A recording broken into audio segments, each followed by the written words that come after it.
Les poches nous d'attendre encore dehors. Alléluia. Amen. Donc sans plus tarder, nous allons introduire son serviteur. Nous allons acclamer le Seigneur. Et pour recevoir l'apôtre sur le programme. On se tient debout pour acclamer le Seigneur. Alléluia.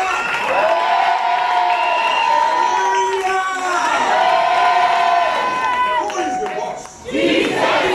Who is the man? Jesus. Who is the boss?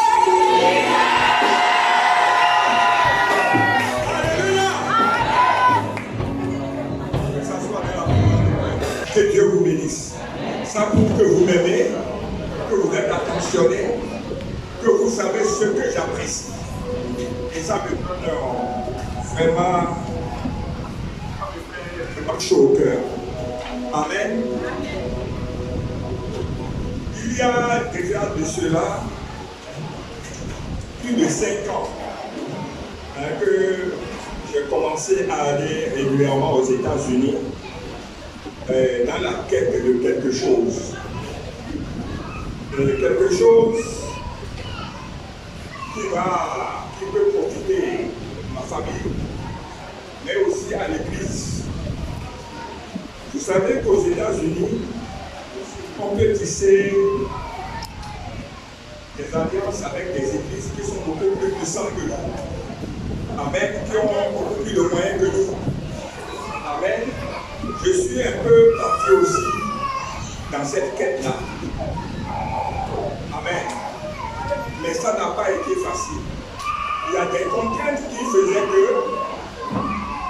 je ne devais pas passer plus de 6 mois à l'extérieur. Et cela pendant 5 ans. Et je suis obligé d'abandonner le peuple de partir. Pour cela, je voudrais sincèrement que vous nous unissez à moi. Demandez pardon à Dieu pour moi. Demandez pardon à Dieu pour ces absences qui certainement ont fait du tort sur le plan spirituel, mais aussi qui ont fait beaucoup de mal aussi à l'Église.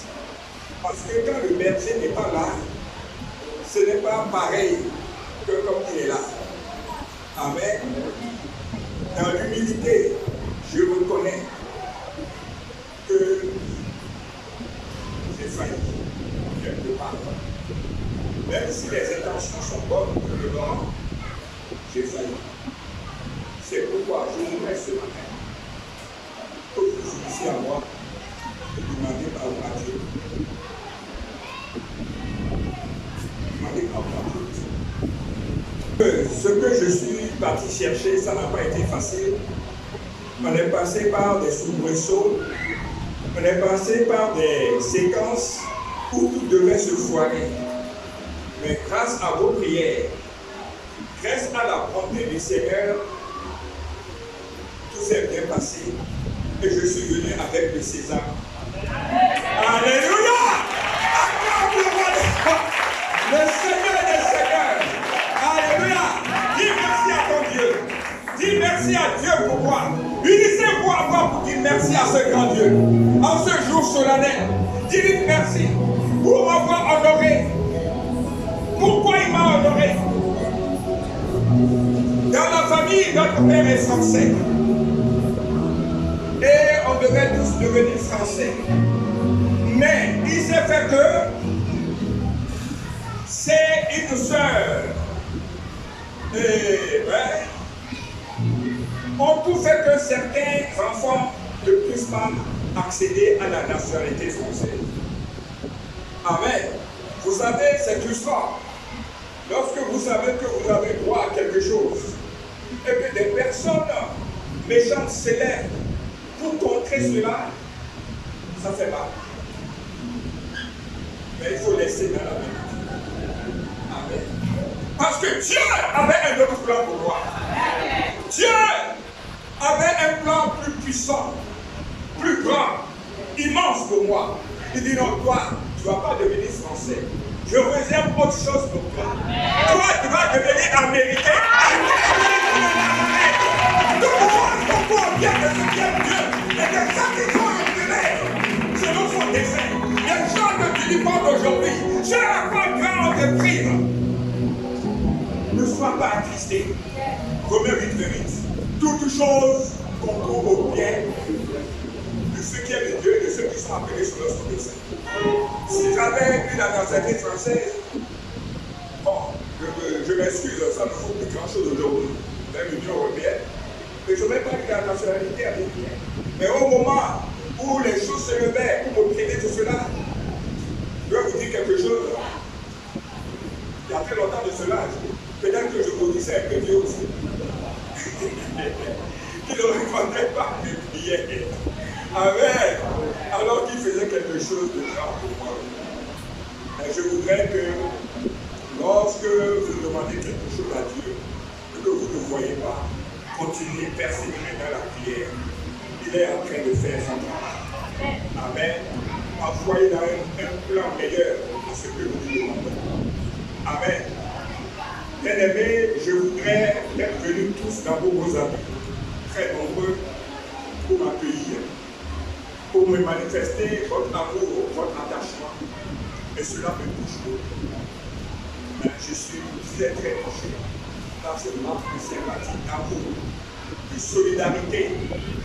Vous m'honorez et mon cœur est dans la joie. Amen. Vous êtes restés fidèles pendant plus de 5 ans. Un jour, j'ai reçu un jeune pasteur ici qui est venu pour prêcher.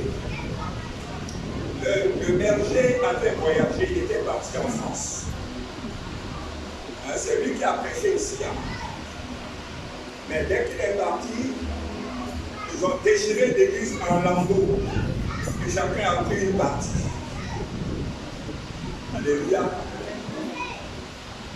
Ils ont déchiré. Pierre a pris un peu. Paul a pris un peu. Ils ont semé la cisaille. À son retour, il n'a vu que du feu. Mais Dieu m'a fait grâce d'avoir de bons collaborateurs. Que Dieu vous bénisse. Pour votre loyauté, pour votre fidélité à la tâche. Dieu va vous le rendre. Il va vous le rendre par milliers et à vos progénitures. Sur des siècles et des siècles. Au nom de Jésus. Le temps est avancé, je ne voudrais pas être long parce que j'ai beaucoup de mots à entendre pour tout le monde. Maintenant, j'en reviens au pilier de l'Église, au secrétaire général, Kingsley, que j'appelle affectueusement King, qui de tous les temps a manifesté dès le départ un attachement, un dévouement, un zèle débordant dans tous les domaines et qui ne cesse de m'appeler pour me faire le compte rendu de ce qui se passe et de ce qu'il faut faire. Alléluia. Je devais aller à chose, certainement uniquement maintenant ce matin. Mais on est là. Ah, sois béni. Ah, si je disais du mal de toi, tu aurais évoqué en direct. Alléluia. Que Dieu le bénisse et t'élève. Pour les différents piliers en vos grades et qualités. D'abord, ceux qui sont anti-scola et qui persévèrent et qui bientôt connaîtront peut-être la consécration, qui sont avec moi depuis la nuit des temps. Dieu va honorer votre ministère. Vous irez jusqu'au bout et vous impacterez votre temps au nom de Jésus de Nazareth. Les chefs de département qui se sont accrochés à la tâche, ce n'est pas facile. Dieu vous le reconnaîtra. Les patriarches, les vice-patriarches, et avec leurs collaborateurs qui ont œuvré nuit et jour pour maintenir en flot la promesse. Jésus qui a fait les yeux, lui qui a fait les oreilles, ne voit-il pas, n'entend-il pas? Votre bénédiction sera grande dans les cieux au nom de Jésus de Nazareth. Les piliers sont nombreux ici. Il y a des personnes qui sont des membres fondateurs avec qui nous avons commencé cette œuvre. Et jusqu'aujourd'hui, ils qui sont encore là.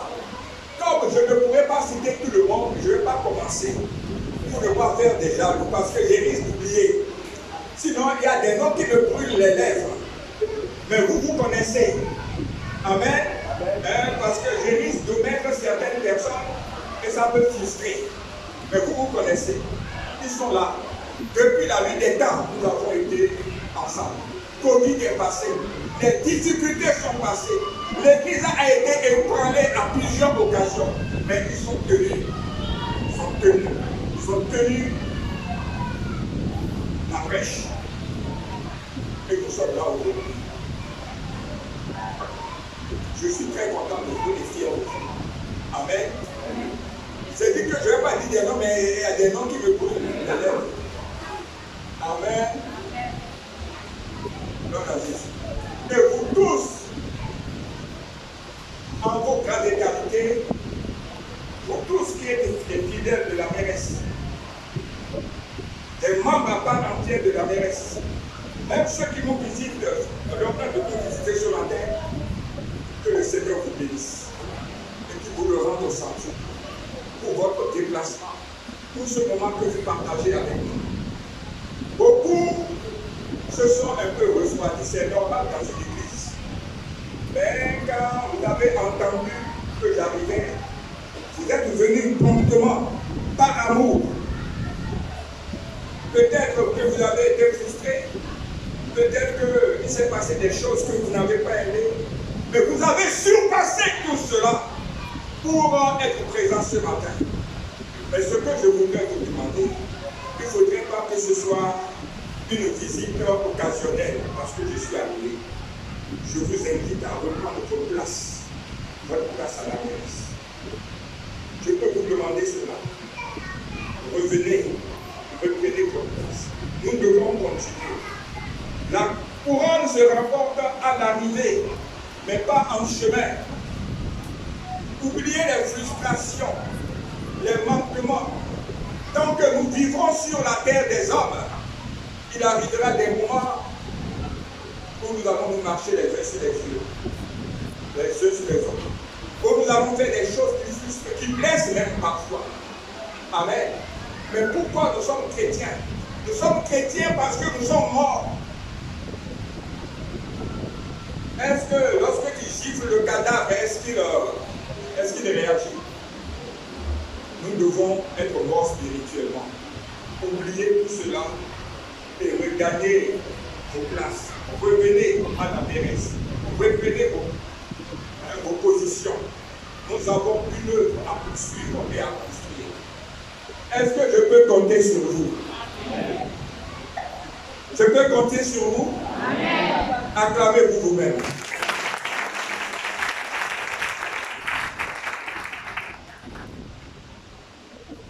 Comme tout à l'heure, je vais prêcher. J'ai un message avant. Je vais m'arrêter là pour le moment. Pour pouvoir que nous développons pas trop. Mais parce que je voudrais que tout le monde reste. Parce qu'aujourd'hui, nous avons prévu un partage fraternel à l'occasion de l'année. Il faut que Jésus faisait cela. Il ne manquait aucune occasion de partager un repas fraternel avec ses disciples, avec le peuple. Amen. Donc ne pars pas en vitesse. Si tu es vraiment venu me faire plaisir, mon oreille, reste parce que au menu, il y a du foie gras, il y a du saumon fumé, il y a du caviar, le tout arrosé de champagne sain. Est-ce que tu vas partir? Ne pars pas! Hein, je te dis, il y a foie gras, caviar, saumon fumé. Hey! Quel menu royal! Amen. C'est ça qui est moral. Quand je vous vois comme ça, je n'arrive plus à laisser le menu. Amen. Acclamez. Aujourd'hui est un jour exceptionnel. Lorsque j'ai décidé d'arriver, c'est comme ça que je fais. Je suis parti il y a longtemps. Et puis, moi-même, je voulais un message de remerciement au Seigneur pour tout ce qu'il a fait pour moi, pour avoir gardé l'église en flot jusqu'à mon retour. Et puis, j'ai reçu un autre son.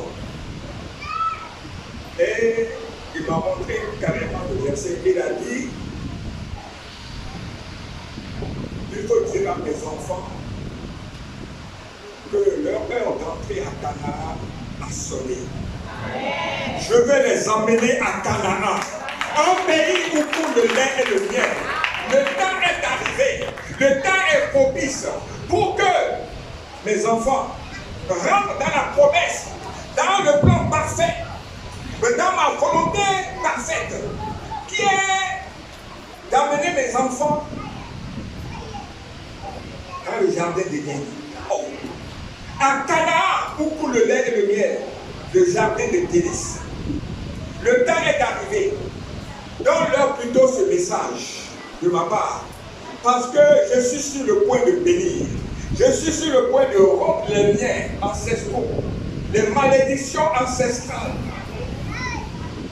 les fondements anciens, toute chaîne maléfique qui emprisonne les enfants et qui les garde dans la médiocrité, dans la souffrance, dans le chômage, dans le dénuement, dans l'humiliation. L'heure a sonné. Je vais les emmener à Canaan. C'est une promesse que j'ai faite. Mais l'heure est arrivée où je vais les faire traverser le Jourdain. Je vais les faire traverser la mer Rouge. Et ces Égyptiens qu'ils voient aujourd'hui ne les verront plus jamais. Je vais ouvrir la mer, ils vont passer. Et je fermerai la mer sur leurs ennemis, sur tout ce qui entrave leur bonheur. Alléluia. J'ai dit, Seigneur, j'achète. Ça me plaît bien. Je resterai fidèle, je leur donnerai le message. Acclame le Seigneur. Si tu es ici, écoute bien ce message. C'est certainement un grand jour pour toi. Ceux qui ne seront pas des auditeurs oublieux vont basculer dans une autre dimension. Parce que, comme je te dirai tout à l'heure, ça ne vient pas de moi. Le plan parfait de Dieu pour nous, ses enfants, c'est pas que nous arrivons sur cette terre pour souffrir. Non, Dieu est amour et il aime ses enfants. Il ne nous a pas créés et pour que nous restions dans le dénuement, dans la souffrance, dans l'humiliation, dans les échecs à répétition. Non, non, non, non. Il a dit, moi je suis venu afin que les premières n'arrivent qu'elles soient dans l'abondance. Je connais les projets que j'ai formés sur vous. Projets de bonheur, afin de vous garantir un avenir exubérant. C'est le plan de Dieu pour toi. Il faut que tu le saches. Il y a un roi qu'on appelle Ézéchias. Alors, son heure est arrivée de mourir, il va partir. Mais il a dit à Dieu, moi je ne peux pas partir. Parce que ce n'est pas ce que tu as dit. Tous ceux qui m'ont précédé ici comme moi, ils ont fait des choses abominables. Ils ont même renversé tes autels. Mais moi, j'ai fait ce que tu as dit. Je ne peux pas mourir. Et tu as dit, ah, ça c'est vrai. Je te donne encore 15 années de paix. Et c'est moi qui combattrai tes ennemis. Acclame Jésus. C'est pour te dire qu'il est important que tu connaisses le plan divin pour toi. Et pour que tu puisses le réclamer. Notre Dieu aime cela. Et ce matin, tu vas connaître le plan divin pour toi. Peut-être que tu le sais, mais tu n'appréhendes pas à sa juste valeur. Ce message est capable de faire un déclic dans ta vie et de te basculer dans ton Canaan. Amen. Où le lait coule, où le miel coule abondamment. Il y a un bonheur aussi pour toi, pour tes enfants, pour ton mari, pour ta enfant. Jésus-Christ l'a prévu. Et tu vas rentrer dans les révélations ce matin. Et tu vas mettre en application. Je suis content pour plusieurs d'entre vous. La parole de Dieu va s'appliquer. Amen. Mais tu sais quoi? Il ne fait exception de personne. Si tu fais ce que lui dit, tu auras le résultat qu'il a prévu. c'est aussi cette personne. Amen. Donc, cette chanson, il y a 3 phrases dedans que tu vas garder. Alors, vous allez chanter ça. J'ai déjà apprécié là-dessus plusieurs fois. J'aime beaucoup cette pratique-là. Vous allez écouter religieusement. Parce que je ne vais pas dire long. Si tu écoutes bien cette chanson et les phrases, on aura fait un bon chemin déjà de ça. Il faut écouter, il faut vivre cela. J'ai même envie de te faire lever pour que tu adores ton Alléluia. On va chanter ça à la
tu dois sentir la force.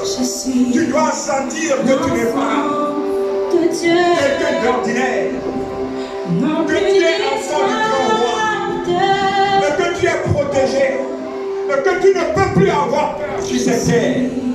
Car c'est toi qui commandes toutes choses. Alléluia. Le message que je vais donner ce matin, il faut que tu te sentes d'abord enfant de Dieu. Parce que la promesse qui est donnée ici est pour les enfants de Dieu. Est-ce que tu te reconnais enfant de Dieu? Enfant de Jésus-Christ. Tu dois sentir cela.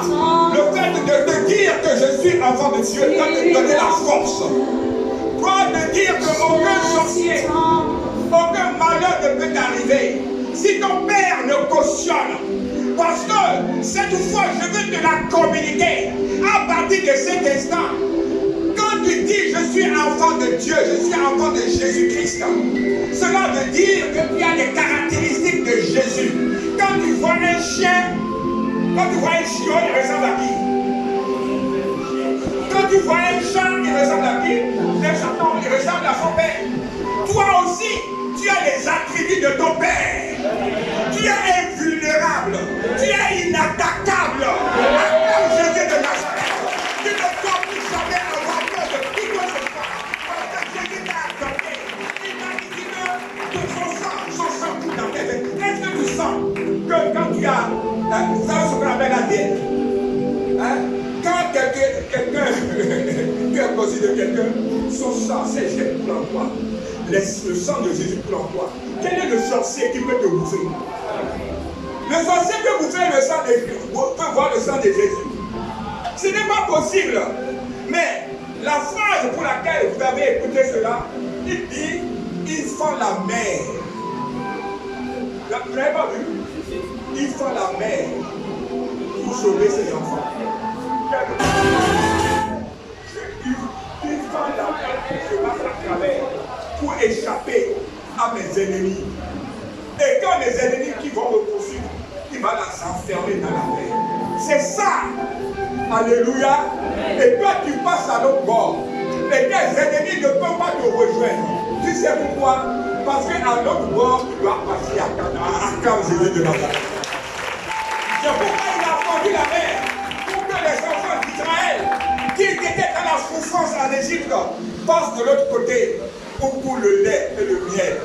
Tu vas passer de l'autre côté. Le jour est arrivé. L'heure a sonné pour toi. Pour que tu passes ton Canaan.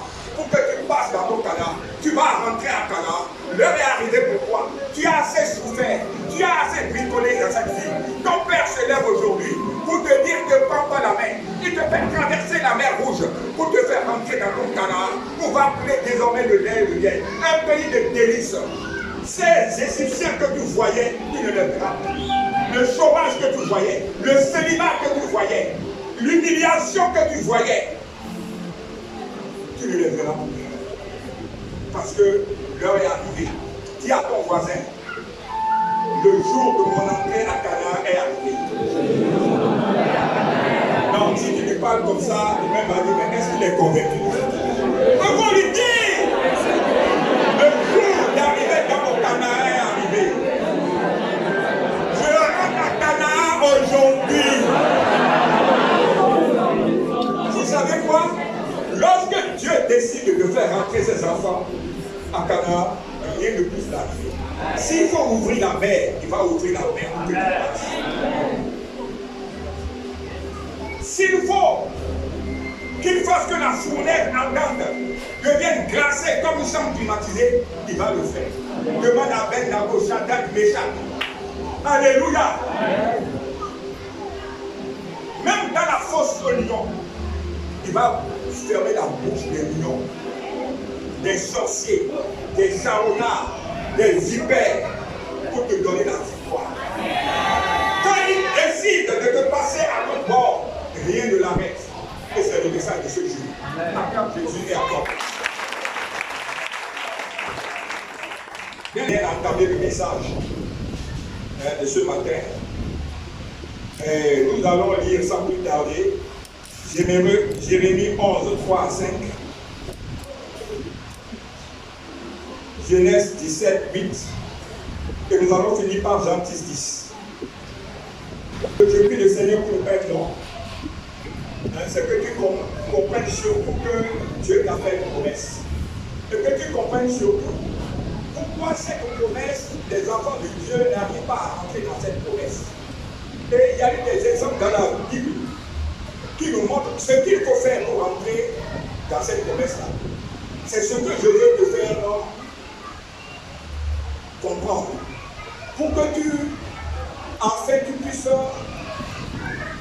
pratiquer dans ta vie. Et je t'assure que les choses vont changer. Tu seras agréablement surprise. Oh Seigneur, je prie que tu puisses m'aider à transmettre ce message.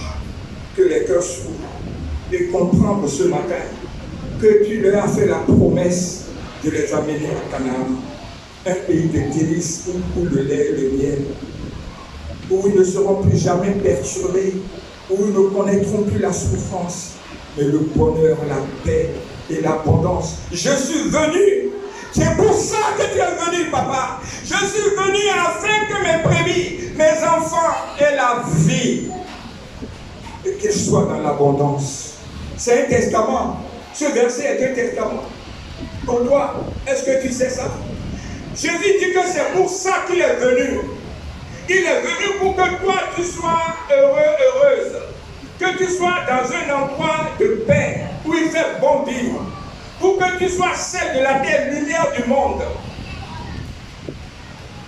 Pour te donner de l'espérance. Pour que tu puisses annoncer sa parole. Pour que tu sois heureuse, épanouie. Jésus dit que c'est pour ça qu'il est venu. Mais je vais te dire quelque chose. Au même moment où il est en train de dire ça dans le même verset à la partie A, il y a un autre qui dit, moi le voleur, moi je suis venu au contraire pour te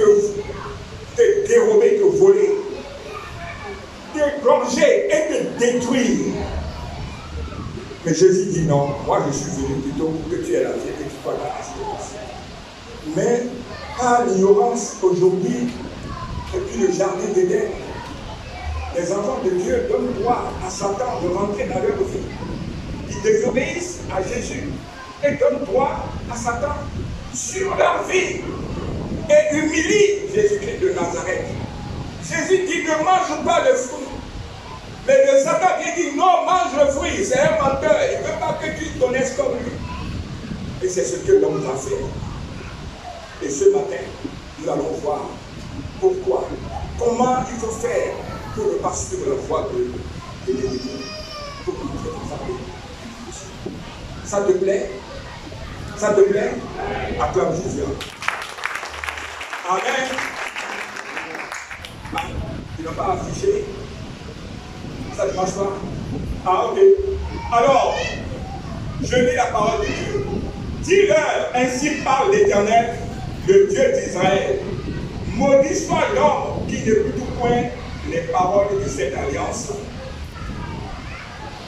que j'ai prescrite à vos pères le jour où je les ai fait sortir du pays d'Égypte, de la fournaise de fer, en disant, écoutez ma voix et faites tout ce que je vous ordonne.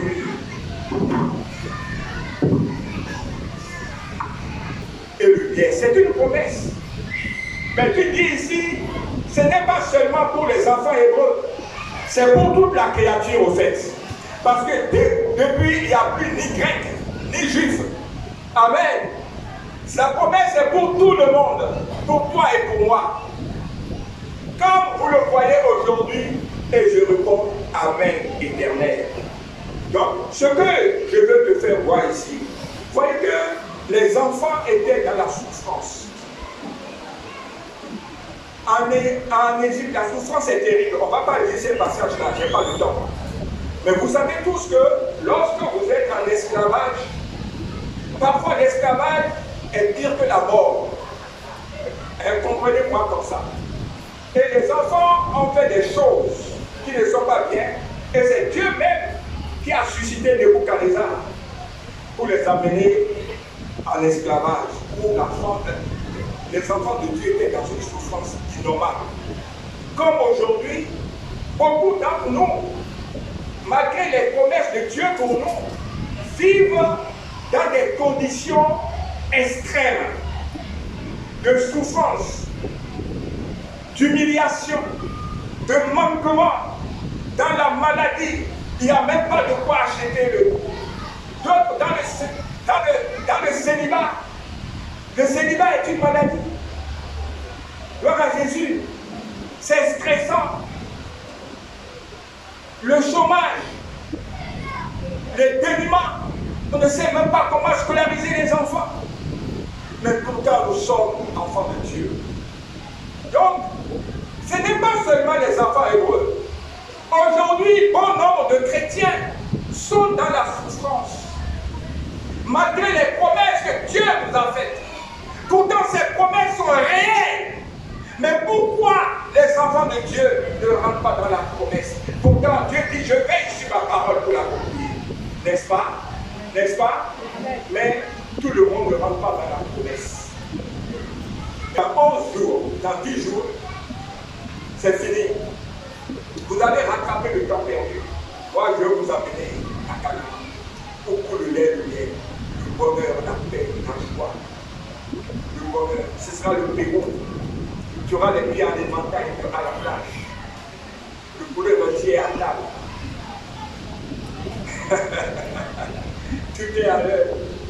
Il n'y a pas de souffrance. C'est le bonheur, c'est la joie, c'est la paix. Moi, je vais vous amener là-bas. Et il a fait la promesse aussi pour toi. Il a dit qu'il est venu afin que tu sois, que Dieu a dit que tu sois dans la promesse. Je connais les projets que j'ai formés sur vous. La promesse est aussi pour toi. Mais est-ce que quand tu te regardes et tu es rentré dans la promesse, bien aimé, ce message va te faire rentrer dans la promesse. Ce message va te faire rentrer dans la promesse. Ce message va te faire rentrer dans la promesse. Le temps est arrivé que tu rentres dans ta promesse. Tu ne vas pas louer cela. Tu le comprends? Amen. On va lire le second passage. Genèse 17, 8. Je te donnerai et à tes descendants après toi le pays que tu habites comme étranger, tout le pays de Canaan, en possession perpétuelle, et je serai, aujourd'hui on va dire, et je serai votre Dieu. Alors, ce passage-là, c'est pour te dire que ce pays où coule le lait et le miel s'appelle Canaan. Amen. Voilà, parce que si tu lis l'autre verset, tu ne sais pas, on dit un pays où coule le lait et le miel, mais le nom Canaan n'a pas été prononcé. Amen. Voilà, c'est pourquoi ce message est là. Hein, donc, c'est une promesse de Dieu pour nous, hein, que nous possédons Canaan. Tu vas posséder ton Canaan. Amen. Le dernier verset que tout le monde connaît.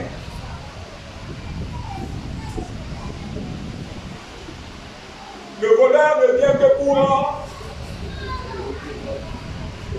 dérober, égorger et détruire. Le voleur, c'est qui? C'est Satan. C'est le Léviathan, le serpent ancien. Le serpent fuyard. Lui, il dit quoi? Que lui, il est venu. Pour faire quoi? Pour dérober tout ce que tu as, quelle bénédiction. Mais ce n'est pas fini, il va t'égorger. Vous savez ce qu'on appelle l'égorger, tu as regardé l'égorger. C'est ce que lui, il a son plan pour toi, c'est ça. Alléluia. Et puis maintenant, il va te détruire, il va t'effacer de la surface de la terre, de la mémoire des gens. Il va te détruire complètement. Le diable, il est gentil, non? Hein, il est gentil? Ah, il n'est pas gentil. Il est comment? Il est méchant. Même il est cruel. Il est odieux. Et lui, c'est son plan pour toi, ça. Est-ce que tu es d'accord avec ça? Mais regardez, c'est un verset qui est en opposition. Maintenant, Jésus, lui, va lui répondre en disant, mais moi, Jésus, je suis venu.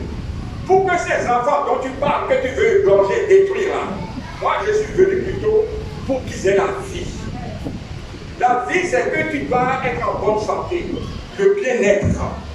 Est-ce que tu comprends? La joie de vivre. Tu n'as pas de maladie, tu n'as pas d'inquiétude, tu n'es pas stressé. Tu es avoir la vie, c'est que tu es en bonne santé, tu as une santé exubérante. Tu n'as pas de crainte, tu n'as pas de peur, de stress. Et qu'elle soit dans l'abondance. Le deuxième volet, les gens ne comprennent pas, c'est le bien matériel.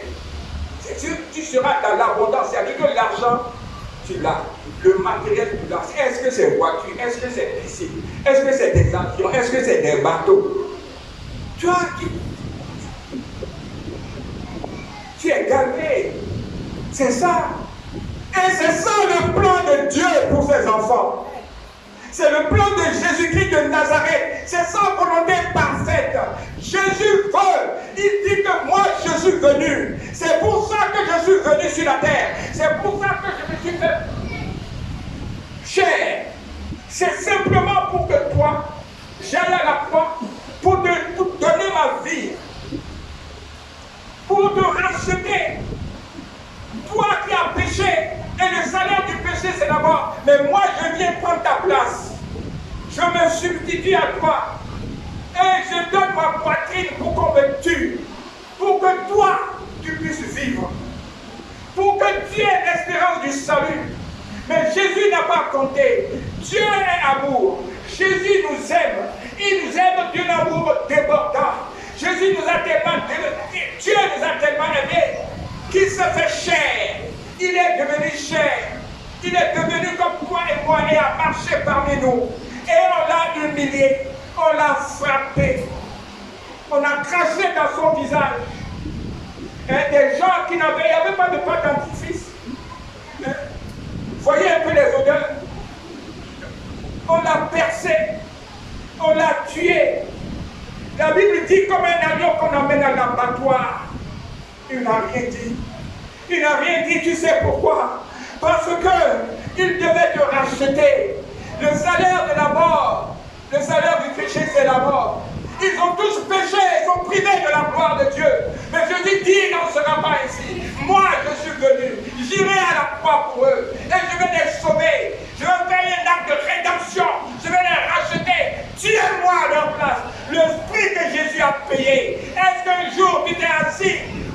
réfléchir pour penser le prix que Jésus a payé pour toi. Le prix qu'il a payé là-haut à Golgotha, sur le chemin de Golgotha, là-haut, bien-aimé, est-ce qu'un jour tu t'es assis pour calculer le prix qu'il a payé, pour que toi tu sois sauvé, pour que tu puisses espérer à la vie éternelle? Jésus a fait cela. Il a fait cela pour nous. Mais aujourd'hui, quand je vois certains chrétiens, la façon dont ils servent Jésus, ils pratiquent leur christianisme, je suis ulcéré. Bien-aimé, est-ce que tu es au courant que Jésus a fait des sacrifices pour toi? Regarde-moi, tu es au courant de cela? Tu sais le prix qu'il a payé? Est-ce que c'est 1 million qu'il a payé ou 1 milliard qu'il a payé? Quel est le prix qu'il a payé? Tu peux me dire le prix que Jésus a payé? Lui qui n'a jamais péché, qui n'a jamais rien fait, il a pris sur lui nos péchés et il est allé à la croix de Golgotha.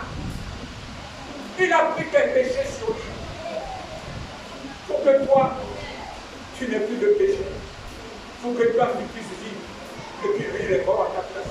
Dieu a tant aimé le monde qu'il a donné son Fils, afin que quiconque croit dans Christ, il ne veut pas que tu périsses.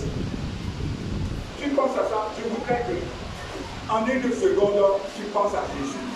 Et que tu revois ta façon de servir ce Dieu-là. Et que tu vois ce qu'il a fait et continue de faire pour toi. Mais s'il ne s'est pas arrêté là, regardez-moi. Je vais te parler du plan parfait de Jésus. Aujourd'hui, tu vas savoir cela. Comme ça, tu vas pouvoir réclamer tes droits et savoir qui tu es vraiment. Dieu a une constance. Lorsqu'il a payé le prix pour que tu puisses avoir l'espérance du salut et que tu ne meurs pas, il a décidé que tu aies une vie expériente, une vie de paix, de dignité, d'abondance, de richesse, où que tu domines, et que tu presses aux autres nations, que tu sois celle de la terre, lumière du monde. Il a placé très haut à la droite du Père, là-bas dans les cieux. Il t'a donné la meilleure place. Et il a promis que toi, tu ne souffriras pas. Écoute-moi ce matin. Premièrement, lorsqu'il a créé l'homme, par amour pour toi, il a placé l'amour dans le jardin d'Éden. Dis jardin d'Éden. Ou jardin d'Éden. Éden, c'est délice. Les douceurs, il fait bon vivre. C'est tout de tout. Il y a la paix. Il y a tout. Les poulets rôtis que tu veux. C'est des enfants que tu veux. C'est des caviar que tu veux. C'est des enfants que tu veux. Dis jardin d'Éden. Jardin de délices. C'est là qu'il a placé. Le plan parfait de Jésus pour toi, c'est de te placer dans un endroit où tu es bon, où il n'y a pas de souffrance. Mais je vais aller plus loin. Lorsque l'homme a commis des abominations et que Dieu l'a puni et qu'il l'a déporté en Israël et en Égypte, à la sortie d'Égypte, qu'est-ce que Dieu a dit? Dieu a dit, je vais t'amener à Canaan, un pays où il est. Cette promesse aussi est pour toi. Amen. Mais regardez ce qui va se passer. Nous allons commencer par le jardin d'Éden. Lorsque l'ennemi a vu que Dieu a placé l'homme, ses enfants dans le jardin d'Éden, le Léviathan, le serpent ancien n'a pas changé. Puisque lui a dit, je suis venu pour égorger, détruire, finir avec les enfants. Il va apparaître dans le jardin d'Éden. Vous allez voir dans Genèse 3, je ne vais pas lire, je n'ai pas le temps. Et il va séduire l'homme. Par Ève, il va séduire, il séduire. Et il va faire tomber l'homme. L'homme va obéir à Satan et désobéir à Dieu. Et c'est la chute de l'homme.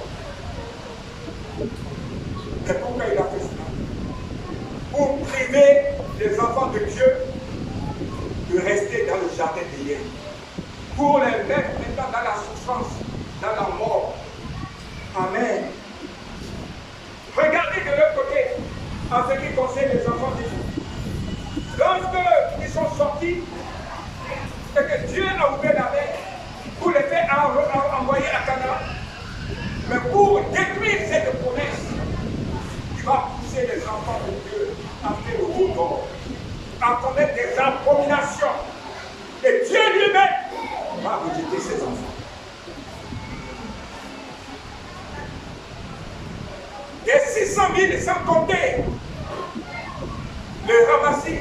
Il n'y a que Josué et Caleb qui sont parvenus à la terre avec leurs descendants. Est-ce que tu comprends? Mais il n'en sera pas ici. Il n'en sera pas ici. Pourquoi? Parce que aujourd'hui tu vas écouter ce message. Je parle. Écoute maintenant ce que je vais te dire. Mais Dieu qui est magnanime, Dieu qui est Dieu qui aime ses enfants, avait un plan de rechange, avait un plan B, et savait que l'ennemi va empêcher les enfants de rentrer dans la promesse. Mais il avait produit un plan B. Le plan B se trouve dans Genèse 3, verset 15, aux ex. Genèse 3, 15. Un verset que tout le monde connaît, parce que c'est un grand verset typique de la Bible. Je mettrai une unité entre toi et la femme, entre ta postérité et ça. Celle-ci t'écrasera la tête et tu lui blesseras le. Amen. Ici, qui parle? Qui parle, c'est Dieu. Il dit il va mettre le désaccord, la discorde entre la femme et sa postérité. Vous savez la femme dont il parle ici? Ce n'est pas elle. Elle qui a fait ça. Qui a chuté de la vie. Amen. Il va mettre un désaccord entre la femme et il parlait ici à qui? Au serpent qui a fait chuter elle. Donc il dit au serpent, je mettrai des accords. Vous n'allez plus vous entendre. Vous faire chuter l'humanité. Ça ne vous passera pas. Celle-ci t'écrasera la tête et tu lui blesseras le sang. Quelle est la postérité de la femme? Qui connaît la postérité de la femme? On ne va pas lire. Luc 1, 31, absolument. Parce que ici, les gens doivent savoir. Luc 1, 31. Et voici, la femme deviendra enceinte et tu enfanteras un fils et on lui donnera le nom de Jésus. La femme en question, c'est Marie qui va enfanter Jésus. Et c'est Jésus qui est la postérité de la femme. La postérité du serpent ancien, c'est Satan, c'est le diable. Amen. Qu'est-ce qu'il va faire? Il va lui écraser la tête. Mais le serpent, lui, il va lui blesser le talon. Jésus est passé à la croix, il a été blessé, n'est-ce pas? Mais il a vaincu Satan à grande Jésus. Parce que quand tu as la tête de quelqu'un qui a écrasé la personne, elle est morte, c'est fini. Donc Jésus-Christ avait un autre plan. Donc, il a fait chuter Satan. Celui qui empêchait les enfants de rentrer dans la promesse, il a détruit pour nous donner la possibilité de rentrer dans la promesse. Donc, vous voyez ici ce qu'il faut noter. Pourquoi Ève est tombée? Ève s'est laissée séduire parce qu'Ève a désobéi à Dieu et a rejeté Satan. C'est ce qui nous arrive, bien aimés. Nous désobéissons à Dieu et nous préférons sur Satan. Et tant que nous ferons cela, nous ne pourrons pas rentrer dans la promesse. La promesse a été faite aux enfants d'Israël. Vous irez à Canaan dans 10 jours. Mais ils ont passé 40 ans dans le désert et ils n'y sont même pas arrivés. C'est ce qui nous arrive aujourd'hui. Et toi, tu vas connaître la vérité. Et la vérité va t'affranchir ce matin. Ce qui est, bien aimé, pour appliquer la parole de Dieu à ta vie, faudrait-il encore que tu puisses la connaître. Pour accéder à la promesse de Dieu, faudrait-il encore que tu connaisses ce Dieu. Ou bien. Mais aujourd'hui, il y a plusieurs parmi nous qui ne lisent même pas la Bible.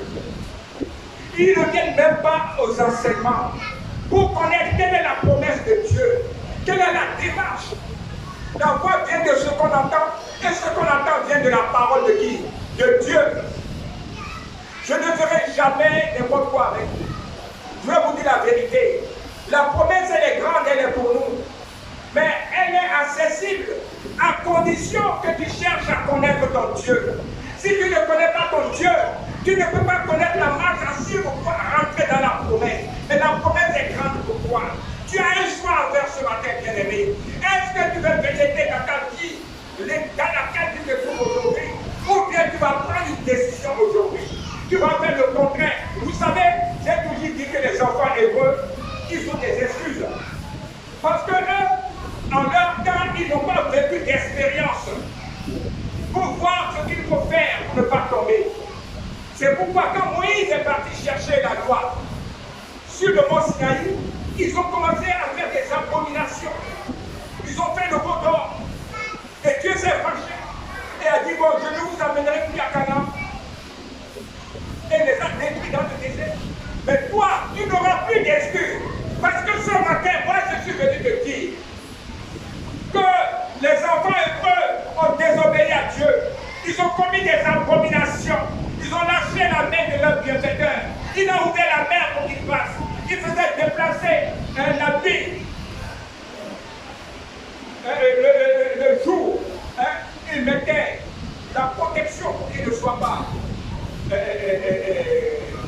brûlé par la chaleur. Le feu, la nuit, pour qu'il soit réchauffé. Il s'est transformé en rocher pour leur donner à boire. Mais ils ont oublié tout cela. Aujourd'hui, Dieu fait beaucoup de choses dans ta vie. Il t'a donné la respiration au monde, des enfants, une maison, des tas de choses. Mais est-ce que tu te soucies de Jésus? Tu es la Bible dit que le péché nous endurance si facilement. Tu laisses le péché t'envahir. Tu ne fais pas cas de Dieu. Tu ne fais pas cas de Jésus. Viens à l'église dimanche, tu vas venir en retard. Viens à l'enseignement, tu ne viens pas. Tu ne fais pas cas de ton Dieu. Il faut que cela change. Les enfants hébreux n'avaient pas d'expérience. Mais leur expérience doit te servir. Pour que toi, tu ne commettes pas les mêmes erreurs. Pour que tu puisses rentrer à Canaan, tu dois rentrer à Canaan. Il est temps que tu rentres à Canaan. Le lait et le miel t'attend à Canaan. Le bonheur, la paix t'attend à Canaan. La meilleure relation avec ton Dieu t'attend à Canaan. Canaan n'est pas loin de toi, bien-aimé. Tu peux saisir Canaan. Tu peux rentrer dans Canaan. Si tu prends la décision ce matin de prendre la main de Jésus, de changer ton comportement, d'abandonner de pratiquer ton christianisme. Jésus-Christ attend que ça. Il va venir te donner la main. Il va te faire rentrer dans Canaan. Tu vas rentrer dans Canaan. Je dis que ça va cesser. Tu vas rentrer dans Canaan. Les choses vont changer. Le lait et le miel vont couler dans ta vie désormais. Tu ne seras plus la réalité dans ta famille. Alléluia. Nous avons vu comment c'est arrivé dans les jardins d'Éden. C'est le serpent qui a fait chuter l'homme. Mais comment ça s'est passé pour les enfants hébreux? Je vous ai dit, ils ont fait le veau d'or. Ils ont commis des abominations et Dieu s'est fâché. Amen. Donc, tu sais aujourd'hui que c'est le péché qui fait tomber. Amen. Je ne dis pas que tu vas devenir une sainte et dimanche, que tu vas plus jamais pécher, mais tu vas faire un effort pour pécher le moins possible. Et lorsque cela t'arrive, que tu plies genoux, et que tu demandes pardon, et que tu reprends ton chemin. Il faut que désormais, tu te rapproches de Jésus. Il faut que désormais, tu sois fidèle à Jésus. Que tu prennes le temps de rencontrer ton Père dans l'intimité. Que tu viennes à l'église à l'heure. Que tu aies un temps pour ton Dieu. Il y a un temps pour toutes choses. C'est toi-même librement qui as choisi de suivre Dieu. De devenir chrétienne. Mais tu as le temps pour tout. Mais tu n'as plus le temps de Dieu. Tu le bafoues. Tu le méprises. Il ne compte pas pour toi. Il est la dernière roue de la charrue. Où est-ce que tu as mis Jésus? Replace Jésus dans ta vie pour qu'il puisse t'emmener à Canaan. Il n'attend que ça. Alléluia. Gloire à Jésus. Pour finir, nous allons voir quelques cas pratiques pour te donner la conscience, la force que cela est possible. Parce que l'ennemi aujourd'hui se lève pour toi pour t'empêcher d'aller à Canaan. Mais je vais te dire quelque chose.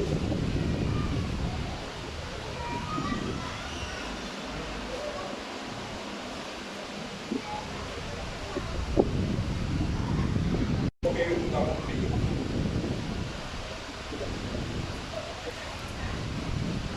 Bon. On va voir seulement deux exemples et on va prier. Acte.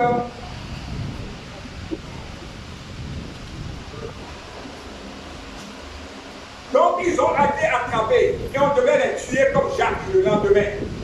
Pour qu'ils n'arrivent pas à Canaan. Lorsque tu dois arriver dans ton Canaan, l'ennemi passe par tous les moyens pour te priver. Ici, Paul et Silas, pour les empêcher d'aller à Canaan, ils ont été arrêtés par les Romains. Et le lendemain, on devait les tuer. Mais regardez ce que Dieu va faire. Lorsque Dieu décide que tu dois rentrer en Canaan, tu vas voir ce qu'il est capable de faire. Pour que cela te donne la force, le courage et la foi que tu peux vaincre les stratagèmes de l'ennemi pour que Dieu puisse te prendre par la main et t'amener à Canaan. La Bible dit, tout d'abord il se fit un grand tremblement de terre, en sorte que les fondements de la prison furent ébranlés. Au même instant, toutes les portes s'ouvrirent et les liens de tous les prisonniers furent rompus. Acclame Jésus de Nazareth. Lorsque je te dis tout de faire entrer la terre, Dieu est capable de faire trembler la terre, de casser les verrous, de brûler les fondements pour te libérer de la prison. Tu es dans la prison de célibat, de chômage, de la maladie. Mais je dis aujourd'hui, pour que tu arrives à Canaan, la terre va trembler. Dieu va faire trembler la terre. Il va faire sauter les cadenas. Il va ouvrir les prisons pour que tu retrouves la liberté. Tu vas retrouver la liberté. Tu vas sortir de ton état d'aujourd'hui. Parce que Jésus est capable de casser les prisons spirituelles dans lesquelles tu te trouves. Amen. Alléluia. Dieu va faire trembler la terre pour toi. Amen. Mais tu vas sortir. Tu vas être libre pour rentrer dans ton Canaan. Dieu est capable de le faire. Il a fait pour Paul et Silas. Aujourd'hui, vous savez, plusieurs d'entre nous sont dans des prisons. Beaucoup sont attachés et végètent et ne savent même pas ce qui se passe. Même aujourd'hui, toutes ces prisons, Dieu va faire trembler la terre. Les fondements de tous ces esprits impurs qui te priment aujourd'hui vont sauter et tu vas rentrer bien dans ton Canaan. Acclame Jésus. Alléluia. Est-ce que tu sais que Dieu est capable de fermer la bouche des sorciers qui sont venus pour te dévorer, la bouche des lions, des charognards, des vautours? Dieu est capable de fermer leur bouche pour que toi tu sois libre. La Bible dit qu'il y avait un bonhomme qu'on appelle Daniel, mais ils ont comploté pour enfermer Daniel. Ils ont raconté des choses au roi Darius. Ils ont dit, il faut prendre un décret. Il faut qu'on le jette dans la fosse aux lions. Il faut que les lions le dévorent. Toi aussi, beaucoup d'esprits impurs complotent contre toi. Même des personnes physiques complotent contre toi. Il y a des voies d'accusation dans ta vie qui te condamnent. Est-ce que tu comprends?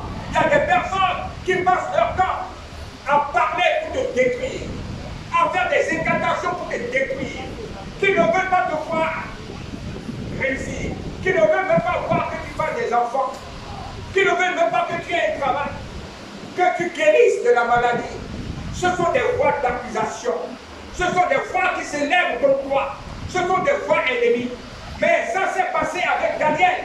Ils ont comploté. Et Daniel a été jeté dans la fosse aux lions. Mais nous allons lire un passage. Dit Daniel 6,16. 6,16. Daniel 6,16. Alors le roi donna l'ordre qu'on emmena Daniel et qu'on le jeta dans la fosse aux lions. Le roi prit la parole et dit à Daniel, puisque Dieu que sait avec persévérance te délivrer. Alléluia. Mais est-ce que si tu fais confiance à Dieu, même si on te jette dans la fosse lion, rien ne se passera. La Bible dit, lorsque Daniel a été jeté dans la fosse lion, on va voir, son Dieu a fermé la bouche. Alléluia. Dieu a fermé la bouche des accusateur. Ceux qui sont en train de mentir pour te dire, Dieu va fermer leur bouche. Et tu sais quoi? Lion ne mange pas lion. Tu es enfant du lion de la tribu de Juda. Et ce que tu me dis, tu es enfant du lion de la tribu de Juda. Lion ne mange pas lion. Aucun sorcier, aucune sorcière, aucun démon, aucun comploteur ne peut te manger. Dieu va fermer leur bouche et va mettre des points d'acier au bouillet dans leur bouche. Alléluia. Je dis qu'à partir d'aujourd'hui, tes ennemis sont foutus, tes ennemis sont tombés.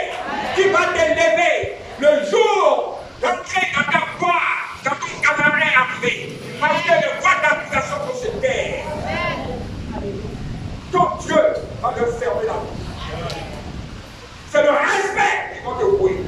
Lis Daniel 6, 21, 22. Et nous allons nous arrêter.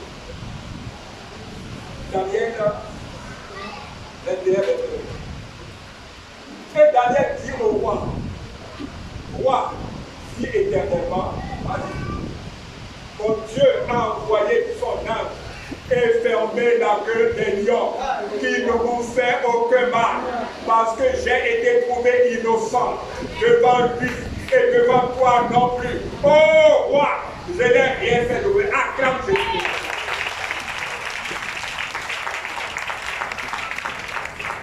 Alléluia.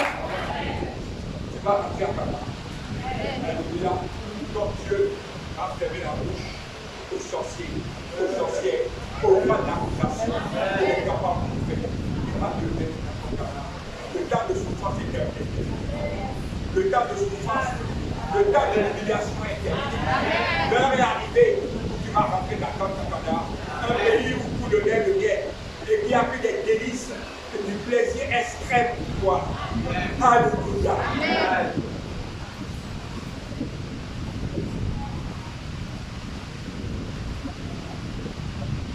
Mais est-ce que vous savez que l'ennemi détruit aussi par le feu?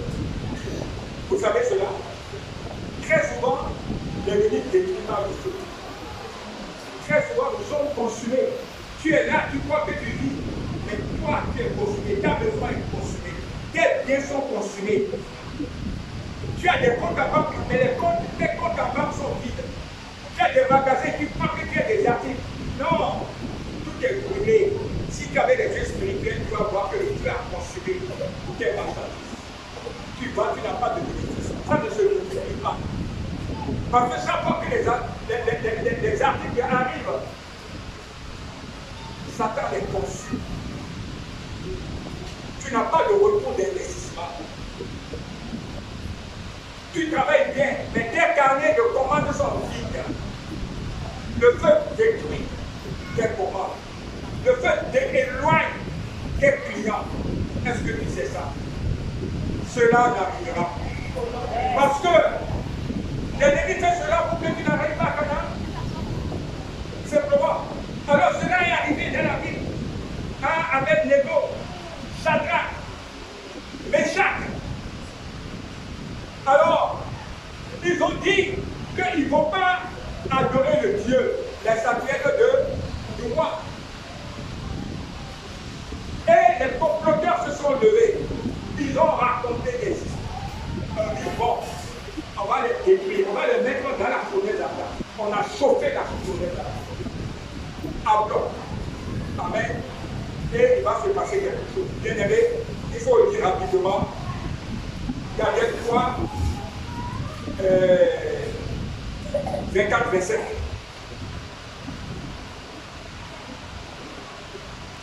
Daniel 3, 24, 27. Alors le roi Nebuchadnezzar fut effrayé et se leva précipitamment. Il prit la parole et dit à ses conseillers, n'avons-nous pas jeté au milieu du feu 3 hommes liés? Il répondit, oh roi, certainement. Parce que Abednego, Meshach, Shadrach sont de jeunes Israélites qu'ils ont jetés dans la fournaise ardente pour qu'ils soient brûlés, consumés par le feu. Mais le roi qui les a jetés était là et en train de regarder. Ah. Et il va dire, ah, mais nous avons jeté 3 personnes, mais je vois une 4e personne. Alléluia. Ah, tu mets le passage. Et il répète, dit, eh bien, je vois 4 hommes sans lien qui marchent au milieu du feu et qui n'ont point de mal. Et la figure du 4e ressemble à celle d'un fils de Dieu. Alléluia. Jésus avait déjà précédé ses enfants dans la fournaise ardente. Alléluia. Même dans la fournaise ardente, Jésus sera avec toi. Gloire à Jésus. Même quand le son même n'a pas été brûlé, le feu ne te consumera pas. Ce que Dieu a fait pour Meshach, avec les deux, il va faire maintenant pour que tu puisses rentrer dans ta base. Mais ce qui me plaît, on a jeté 3 personnes dans la fournaise ardente. La 4e personne, c'est qui? C'est Jésus. Figure, un des fils de Dieu.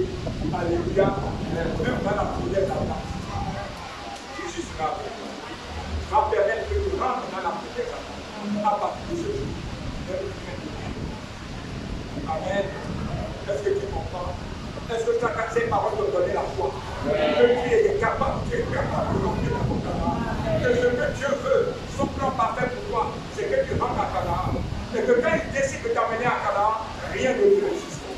Il peut ouvrir la mer, il peut faire trembler la terre, il peut faire que tu fournaise la table, peut-être climatiser comme une chambre climatisée.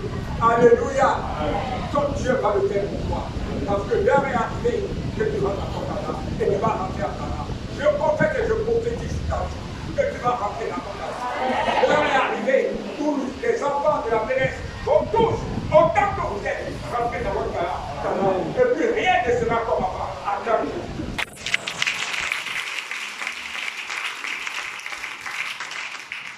Mais, avant de finir, je vais te lire la douloureuse.